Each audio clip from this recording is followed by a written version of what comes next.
há muito a Casa se debruça sobre as questões eleitorais.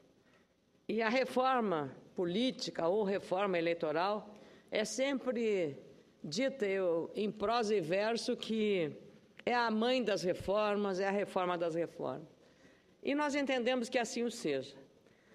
E o Brasil, como é um país jovem, as percepções da sociedade vão se alterando conforme o comportamento, o protagonismo e os compromissos assumidos pelas instituições que estão no regime democrático funcionando. O Poder Executivo, o Poder Legislativo, representado por esta Casa e também pela Câmara, pelas Assembleias, pelas Câmaras de Vereadores e o Poder Judiciário. Nem sempre as avaliações desses poderes é satisfatória, mas a percepção sempre da sociedade, ela diz muito com os serviços que ela está recebendo. E o serviço que ela está recebendo, não necessariamente desta Casa, é da produção legislativa, uma produção que faça e diga respeito ao anseio da sociedade. Veja só que a sociedade brasileira, caros colegas senadores, apoiou o princípio da reeleição. Apoiou lá nos anos 90 a reeleição. Decorridos 10 anos, 8 anos, 10 anos, 15 anos, 18 anos, 20 anos da reeleição, se percebeu, com os insucessos de alguns governadores, de alguns prefeitos das cidades com mais de 200 mil eleitores, e especialmente da presidência da República, que não serve para o país a reeleição. Não serve a reeleição por vários fatores, porque em nome da reeleição se coloca o país numa situação como estamos hoje. A reeleição é responsável por isso. E a percepção da sociedade é muito clara quando diz com 67%, o mesmo percentual quase que nas pesquisas anteriores apoiava a reeleição para dar a oportunidade a um bom gestor de continuar o seu serviço. Agora a sociedade deu as costas à reeleição, o que é extremamente positivo no meu modo de pensar, modesto modo de pensar. Agora, a Câmara já votou o fim da reeleição, atendendo exatamente, eu não sei se é propriamente a esse apelo da sociedade brasileira, mas por entender exatamente a encalacrada que está o nosso país por conta exatamente do interesse de uma reeleição. E aí não vale apenas para o presidente que está hoje no poder, mas para os presidentes que antecederam. O risco que se corre, o custo que tem uma reeleição e de quem está no poder, que eram exatamente os argumentos que se usavam quando esse princípio da reeleição foi votado pelo Congresso Nacional. Da mesma forma, hoje, a maioria do eleitor brasileiro acha que o voto não deve ser obrigatório, mas a Câmara aprovou o voto obrigatório. Hoje eu tenho a convicção, senador, que preside essa sessão, senador Dalírio Beber, eu tenho a convicção hoje que realmente temos que fazer voto facultativo. Fazer um voto facultativo para testar a responsabilidade que o cidadão tem, porque ele não terá, se ele não participar com o voto, não terá autoridade moral, eu diria, de estar fiscalizando e cobrando de quem ele elege e traz aqui para o Congresso Nacional, para que tenha uma atitude ética e com responsabilidade. Da mesma forma, senador, hoje, depois que nós vivemos as dúvidas e do sistema eletrônico que nós temos, a urna eletrônica é um dos princípios mais importantes, um dos instrumentos mais modernos adotados pelo Brasil, que saiu do tempo que se escrevia o voto numa cédula, uma coisa atrasada realmente. E entramos na era da informática, da modernidade. E é a única, ou seja, uma criação que eu diria como a jabuticaba, só tem aqui no Brasil. A urna eletrônica foi uma criação brasileira. Hoje não é só no Brasil. Alguns outros países adotaram, mas não adotaram as nações desenvolvidas por razões, talvez, de segurança.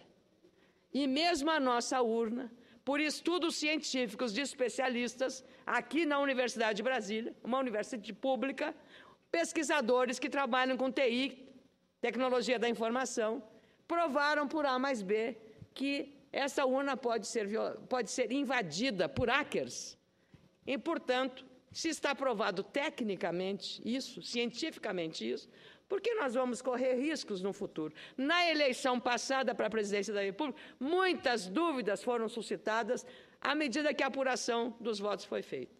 E havia também, para que dirimir essas dúvidas, apresentei um projeto de lei que trata de fazer a impressão do voto no mesmo ato da votação eletrônica, por uma medida de segurança, para que, eventualmente, numa pesquisa aleatória, pudesse a Justiça Eleitoral pegar uma urna lá em Palmas, do senador Donizete, ou lá em Goiânia, ou em Anápolis, do senador Caiado, ou numa outra cidade de Goiânia, também do senador Ataíde, que são de Goiás, ou na minha Lagoa Vermelha, ou na minha Porto Alegre, ou na Ijuí, pessoal do meu gabinete, tem 2 funcionários de Ijuí que adoram a cidade, mas eu imagino que essa pesquisa aleatória seria a confirmação de uma regra para o sistema. Ninguém vai sair, senador, ninguém vai sair com o voto impresso na mão. Isso seria uma violação do sigilo eleitoral. E eu lamento profundamente que o presidente do Tribunal Superior Eleitoral, ministro Dias Toffoli, tenha dado uma declaração dizendo que a impressão do voto é um retrocesso. Sinceramente, o ministro não leu o projeto. Porque se tivesse lido, não teria dito isso. Ninguém vai sair com o voto impresso. Ele vai ficar escondido, guardado, impresso lá dentro, para que a Justiça Eleitoral, num levantamento de dúvidas, de questões sobre eventual fraude na urna, naquela urna ou numa sessão eleitoral, possa ser averiguado se o número de votantes ali corresponde ao número de votos que está ali arquivado. Com muita alegria, eu concedo a parte ao senador Ronaldo Caiado, que, aliás, deu a honra de pediu, por entender a importância dessa matéria, a Câmara já deliberou, eu sou a autora na CCJ, e esse projeto tem a relatoria do senador Ronaldo Caiado. Com a palavra, o senador Ronaldo Caiado. Eu agradeço, senadora Ana Amélia, e, ao mesmo tempo, me sinto imensamente honrado em ter recebido a relatoria do projeto número 406 de 2014, proposto por Vossa Excelência. O projeto é bem claro. Como Vossa Excelência colocou, não tem nenhuma margem à dúvida que possa amanhã provocar qualquer quebra do sigilo do voto. Realmente, o que nos preocupa é porque essa defesa tão intransigente da urna eletrônica, sem que a gente possa aferir amanhã os resultados. Qual é o sistema que é tão invulnerável, capaz de estar acima de qualquer avaliação ou auditoria? O que Vossa Excelência propõe é exatamente o que o Brasil todo reclama neste momento. O brasileiro tem o direito de não confiar por um motivo simples. Será que a urna eletrônica nossa, como Vossa Excelência citou, será que essa jabuticaba ela é intransponível aos hackers que já entraram nos computadores da Sony, que já entraram nos computadores do Pentágono? Da presidente Dilma. Exatamente, da presidente Dilma, do sistema de todo o sistema financeiro brasileiro, que a todo momento eles enfrentam dificuldade. Será que esse modelo nosso é algo intransponível? Infalível. É algo de uma sofisticação tal que só o Brasil tem, e que, ao se colocar aí, como já apresentei o voto, não só pela aprovação do relatório do projeto de lei de Vossa Excelência, mas também para que possamos rapidamente incluir essa matéria na votação, para que 2016 agora já possamos ter sobre novas regras aquilo que Vossa Excelência coloca muito bem. No momento do voto, simplesmente aquela impressão do voto ela já vai automaticamente para a urna. Ninguém tem acesso ao voto que é imprimido, ou seja, é exatamente reproduzindo aquilo que a pessoa ali decidiu qual devem ser os seus candidatos. Essa matéria, esse voto, ele é imediatamente repassado a uma urna que é lacrada, que é vedada. Quer dizer, e nada vai criar nenhuma dificuldade para amanhã podermos auferir se os resultados são compatíveis com aqueles que nós realmente acreditamos ter sido a vontade do eleitor. Para Vossa Excelência ter uma ideia, agora há pouco nós estávamos assistindo ainda às eleições na Inglaterra. A metodologia ainda era aquela antiga, traz-se o voto, abre-se o voto, confere-se o voto. Nos Estados Unidos também. Lá na Inglaterra, com toda a tecnologia, nós ainda temos esse método ainda. Quer dizer, se quisermos avançar, e devemos avançar, mas não deve, por esse motivo, por ser uma urna eletrônica, nós sermos enganados, iludidos, que isso aí estaria acima daquilo que seja a necessidade de auferir. E como tal, eu quero parabenizá-la não só pelo pronunciamento, mas pela iniciativa, ou seja, o projeto já é de autoria de Vossa Excelência, já está tramitando, coube a mim essa relatoria com muita honra, e eu espero também que, em relação à análise feita por Vossa Excelência, em relação ao fim da reeleição, essa ferramenta que tantas distorções trouxe ao sistema eleitoral brasileiro e que tantos prejuízos tem trazido ao Brasil. Eu concordo exatamente com o parecer de a linha de raciocínio de Vossa Excelência e parabenizo pela iniciativa de já ter apresentado o projeto. Acredito eu, seremos aí rapidamente, terá aprovação nas comissões e terminativo para ser encaminhado rapidamente à Câmara dos Deputados. Muito obrigado. Eu agradeço muito, senador Caiado, não só pela parte, eu queria na íntegra constar do meu pronunciamento nos anais do Senado, mas especialmente pela sua dedicação na relatoria dessa matéria. Nossa casa está andando meio a reboque da Câmara. A Câmara, no dia 16, e um projeto, para que o nosso telespectador entenda, um projeto ele passa por várias comissões antes de entrar no plenário. Então, já a Câmara, no dia 16, por 433 votos a 7, entenderam a essência do projeto do voto impresso. Não sei quais são os critérios e como o projeto na Câmara, a natureza dele. Mas espero que tenha a mesma preocupação nossa, minha como autora, de Vossa Excelência como relator, no sentido de uma segurança ao sistema eleitoral.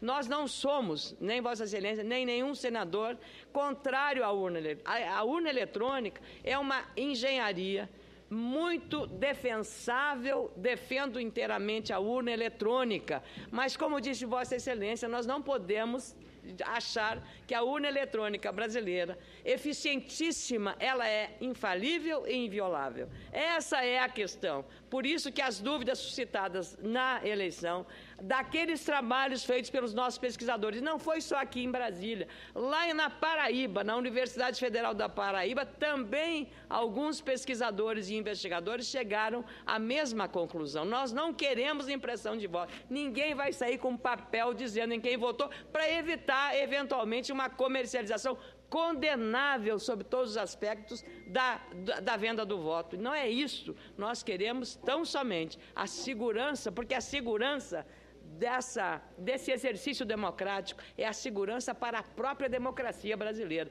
Por isso, a relevância disso. E é uma pena que o ministro Dias Toffoli tenha condenado sem ter conhecimento da matéria, do princípio da matéria, porque o que ele disse dá a impressão de que o voto vai ser impresso e a pessoa vai sair dali, mostrando, como é que eu votei, olha aqui, vou receber o dinheiro que eu disse que eu ia vender o voto. Quer dizer, não dá. Ministro Dias Toffoli, por favor, ministro, eu respeito muito Vossa Excelência, mas esse projeto não tem voto para as pessoas saírem, nem para mostrar, nem para violar o sigilo eleitoral. O voto é secreto, é uma das armas mais poderosas da democracia, da verdadeira inclusão da civilidade. Então, por favor, ministro Dias Toffoli, queira ler o projeto, entender o projeto de nossa iniciativa que trata da impressão do voto para dar segurança a isso. E somos favoráveis. Também, com muita alegria, concedo a parte ao senador Donizete Nogueira.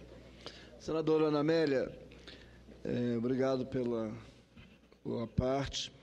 Eu acompanho com atenção a ideia do teu projeto. Quero colocar uma questão que, para mim, tem sido muito importante. Eu não vejo como o hacker entrar na urna, a não ser viciando ela antes dela chegar na sessão, né? Ou então depois viciando a transmissão de dados. Porque não haveria como entrar, porque ela é um computador ali isolado que não tem entrada de rede. Mas pode viciar ela antes. Nesse sentido, todos os anos, durante a eleição, no sábado, o TRE de cada estado sorteia 3 urnas, que já foram espalhadas no estado inteiro. E aí, vai lá, busca essas urnas, e aí passa, sob a fiscalização dos partidos, dos advogados, o dia inteiro ali cantando os votos e registrando os votos, para ver, depois na apuração, se houve algum desvio, se havia alguma coisa de vício na urna, que ao digitar o 14 saísse o 16. Isso é um controle que garante muito a segurança de que as urnas não estão viciadas. Agora, na transmissão dos dados, né, nós temos que ter um instrumento que proteja de ninguém entrar na transmissão dos dados e poder alterar esses relatórios. E aí, com a impressão do voto ou não, nós vamos ter sempre dificuldade de apurar essa fraude. Mas, de qualquer maneira, tudo que vir para garantir a segurança da vontade do eleitor, eu acho que é bem-vindo. E nós podemos, de certa forma, debater e encontrar um caminho. Veja, por exemplo, se a gente tiver nesses milhares de urnas pelo Brasil afora numa eleição nacional, a gente tiver sorteado X urnas, que vai ter voto impresso, para ficar como testemunho de que não havia urna viciada, pode também ser uma saída. Mas, de qualquer maneira, eu quero compartilhar o meu sentimento de que tudo que vier para dar segurança de que a votação resultou na vontade que o eleitor tinha, é importante para a democracia. Muito obrigada, senador Donizete Nogueira. De fato, exatamente o objetivo de um projeto dessa natureza, em primeiro lugar, não tenho nenhuma dúvida sobre a relevância da urna eletrônica no país como um fator modernizante e um fator de segurança do eleitor. Ponto. Não está em discussão. Também não está em discussão qualquer tema que diga a respeito. O que nós temos que dar ao eleitor é essa palavra que o senhor acaba de dar nesse aparte. A segurança. E a segurança hoje, ela não é infalível. Nós não temos a certeza absoluta. Seja um hacker na urna, no sistema, seja na transmissão de dados, aonde for. Quanto maior for a segurança, nós temos que fazer exatamente esse processo. Desde 2012, o TSE não permite testes de segurança das urnas eletrônicas. Desde 2012, o TSE não permite testes de segurança das urnas eletrônicas. Mesmo assim, continua a afirmar que elas são seguras. Os testes eram feitos por técnicos independentes. Então, veja só, nós temos que ter um voto de confiança agora a um projeto que quer tão somente resguardar o direito ao sigilo, a segurança e a vontade soberana do povo num resultado eleitoral. Apenas e tão somente isto, para que não suscite qualquer dúvida. E nessa hora, ninguém vai sair com o voto na mão, vai sair, está lá, vai ser este o princípio. Então, não tenho dúvida de que o voto eletrônico foi um grande avanço no sistema eleitoral brasileiro. A agilidade operacional da urna eletrônica é inquestionável. As máquinas usadas nos processos eleitorais têm, por esse motivo, reconhecimento internacional. Quando começaram a ser usadas no Brasil, essas urnas vieram para dar mais confiabilidade, segurança e transparência às eleições. Agora, por que não se faz teste? Por que não o tribunal não permite teste de segurança nas urnas eletrônicas? Qual é o motivo? Nós temos que, então, pensar. Então não é admissível num regime democrático que, sem debater, sem examinar, sem conhecer, você considere um projeto dessa natureza como um retrocesso. Não é aceitável. Não é aceitável, sob pena de nós sairmos da democracia para um outro regime. Se formos, porém, verificar os fatos, vasculhar a história e os dados mais recentes, identificaremos que não são de hoje as dúvidas e as suspeitas sobre os resultados das urnas por possíveis ações fraudulentas e irregularidades no ato de votar ou mesmo na contagem dos votos. São questionamentos que existem não só no Brasil, mas em vários países. Tanto na internet quanto fora dela, foram e têm sido inúmeros os questionamentos sobre a segurança das urnas. Nas postagens, nas entrevistas ou mesmo nas conversas informais, este tema, em algum momento, foi tratado ou questionado. Os avanços no processo eleitoral têm ocorrido, mas penso que é também atribuição do Legislativo fiscalizar esse processo e não confiar cegamente em um sistema, como se fosse ele infalível. Apenas Deus, no meu entendimento, é infalível. Só Deus. A ciência não é infalível. Nós não somos infalíveis. Só Deus é infalível. E, portanto, a tecnologia, a urna, não são infalíveis. Os especialistas em segurança e tecnologia, todos os sistemas estão sujeitos a falhas, dizem eles. Alguns dizem que não existem sistemas 100% seguros. Em processos eleitorais, no entanto, precisamos ter a certeza de que o voto computado nas urnas é, de fato, o voto de confiança dos eleitores. O que está em jogo nesse processo político e democrático é maior que o processo eleitoral.